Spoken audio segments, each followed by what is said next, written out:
Boa noite, senhor presidente, colegas vereadores, servidores dessa casa, dona Maria, que nunca nos abandona, mesmo em dia chuvoso, Zé Luiz, os dois seres humanos hoje que a gente tem de público aqui, tá? Sejam bem-vindos sempre. Senhor presidente, eu vim a essa tribuna hoje defender um requerimento que eu protocolei na casa hoje, que se trata sobre alteração do nome do Centro de Educação Infantil Sítio do Pica-Pau Amarelo para Centro de Educação Infantil Leopoldo Dalmolin. E por que eu fiz esse requerimento? Eu fui procurada por vários moradores antigos, inclusive vários professores, incluindo a mim. Estudamos nessa escola, tem uma bela história. E agora, mês passado, eu recebi a visita da primeira secretária da escola Leopoldo Dalmolin, a senhora Cícera Vilar, a qual me procurou para que eu pudesse fazer algo para que a história do Leopoldo Dalmolin, que é pioneiro dessa terra, né, não se perdesse ao longo dos tempos. Hoje, o Centro de Educação Infantil passou a funcionar no prédio da Escola Leopoldo Dalmolin, e nós gostaríamos de que não fosse necessário fazer abaixo-assinados ou qualquer outra movimentação para que se mantesse e não se perdesse a história. E nesses dias que eu fui ouvindo as pessoas, recebi a secretária, nós fomos juntos construindo a história para que justifique o pedido dessa alteração do nome do Centro de Educação Infantil. E eu gostaria de ler aqui agora. Hoje, a primeira secretária da escola, a senhora Vilar, ela reside em Rolim de Moura, é parente de pessoas aqui em Itaquiraí, estava em visitas e ficou 30 dias no município, onde a gente conseguiu construir esse texto que eu vou estar lendo hoje aqui para vocês. Em meados dos anos 70, nosso município era um pequeno povoado chamado Itaquiraí, o qual era distrito de Iguatemi e necessitava de uma escola devido ao grande crescimento demográfico pelos imigrantes que aqui chegaram para trabalhar nas fazendas e nas madeireiras, abrindo matas, estradas. E a escola mais próxima ficava a 60 quilômetros, sendo lá no município de Iguatemi. Inclusive, minha família foi uma das pessoas que chegaram aqui em 74. Eu nasci no Paraná e já nos mudamos para cá. Meu pai foi funcionário do Leopoldo Dalmolin por 14 anos. Né? Já veio junto com o Leopoldo Dalmolin do Paraná. No começo, tudo foi feito com muita luta e dificuldade. A escola mais próxima, né, como já foi falado, ficava muito longe e as vias de acesso tornava praticamente impossível que alguém morasse aqui e estudasse na cidade vizinha. Começa aí a surgir a ideia de se construir uma escola local. Por iniciativa de pessoas interessadas e influentes, o desejo da escola local começou a se materializar. O município de Iguatemi cedeu o terreno, né? A prefeitura de Iguatemi, a qual a gente era distrito, cedeu o terreno, mas ainda não tínhamos o prédio. E é nesse momento que aparece a pessoa que daria o nome da então futura escola, o empresário Leopoldo Dalmolin, que, devido ser do ramo da madeira e este recurso ser farto, presenteia a comunidade com toda a madeira necessária para erguer a tão sonhada e desejada escola. O senhor Leopoldo Dalmolin foi, além de doador da matéria-prima do prédio, também era fornecedor de energia elétrica de sua serraria, produzida por gerador próprio para a escola e para todo o município. E a água, que inicialmente abastecia por vários anos o funcionamento da primeira escola de Itaquiraí. O saudoso Leopoldo Dalmolin bancava o fornecimento de energia e água, onde instalou um gerador na escola que produzia energia do motor estacionário que ficava na sua serraria. Durante o dia, ligava o gerador para encher a caixa d'água da escola. e desligava-se após o enchimento, retornava no período noturno, quando teria a iluminação do turno noturno para funcionar a escola. Colaborava também com a alimentação para suprir as necessidades dessa unidade escolar. A Prefeitura de Iguatemi também foi grande parceira nas contribuições e necessidades da escola na época.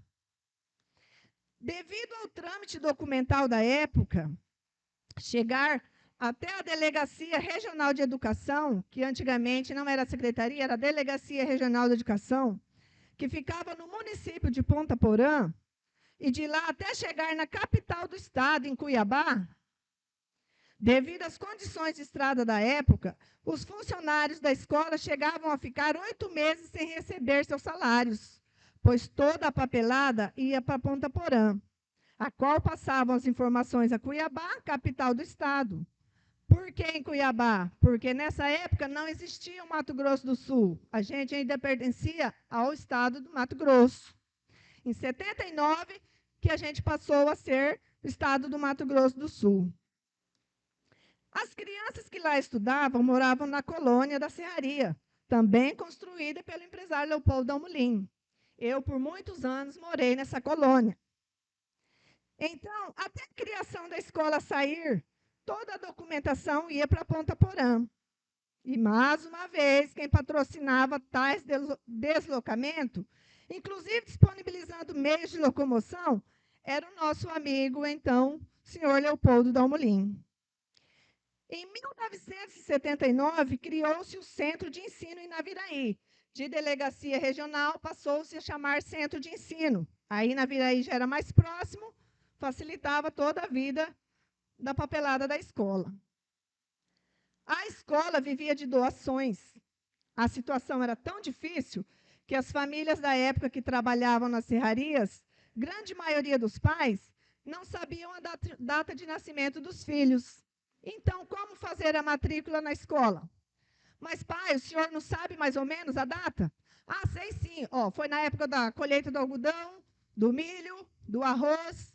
Então, era o que ela, enquanto secretária, disse que usava para fazer a matrícula das crianças que exigiam uma data de nascimento. Para vocês verem como na época era tão difícil.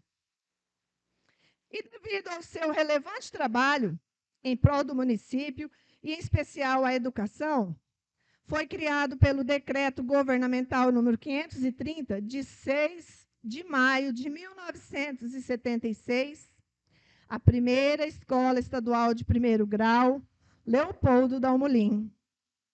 Então, senhor presidente, eu não acho assim, que é muito justa essa homenagem, mais que merecida, a um homem que tanto fez pela nossa cidade, sem buscar qualquer recompensa.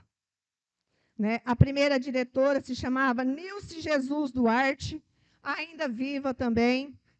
Pude ter o contato dela, não consegui falar com ela, mas hoje eu já tenho o contato dela para ampliar mais a história da Escola Leopoldo Dalmolin.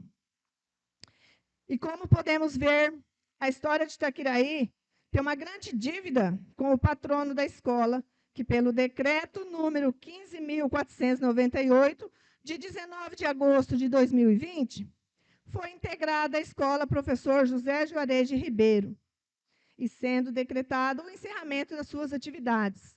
Então, toda a documentação da escola Leopoldo Dalmolin, dos alunos, passaram-se a integrar a escola JJ. E nós não podemos, de forma alguma, deixar morrer a história do senhor Leopoldo Dalmolin.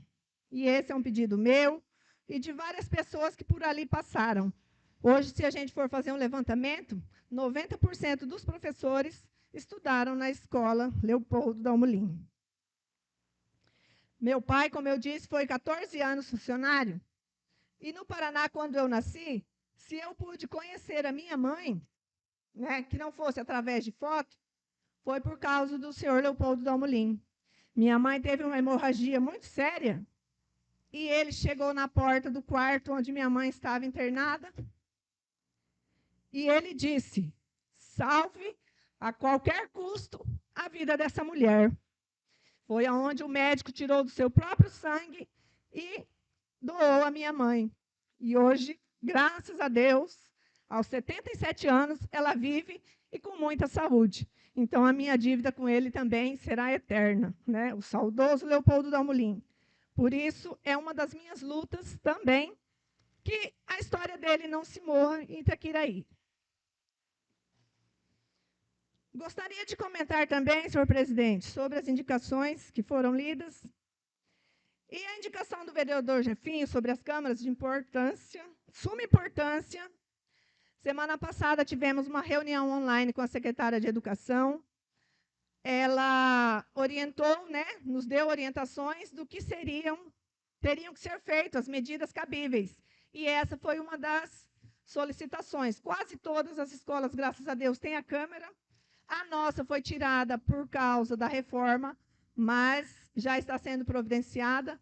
O que falta mesmo seria esse monitoramento da polícia, né, via as câmeras. Então, parabéns pela indicação, sou parceira da sua indicação. Outra situação... Um minuto, vereadora. Outra situação, senhor presidente, que se torna repetitivo, e às vezes as pessoas até falam que já está enjoativo o assunto, é a prestação de conta. Eu vejo, ouço e fico analisando. Não é crime a gente requerer a prestação de conta. É nosso papel pedir e é o papel da administração nos conceder.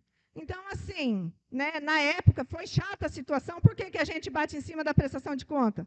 Na época que foi feita a festa, quando nós, né, fomos contra os 4 vereadores, o nosso nome estava nos 4 cantos da cidade, inclusive nas redes sociais, deixando bem claro quais eram os vereadores contra a festa. E nós não éramos contra a festa, nós somos contra a forma como estava sendo feito.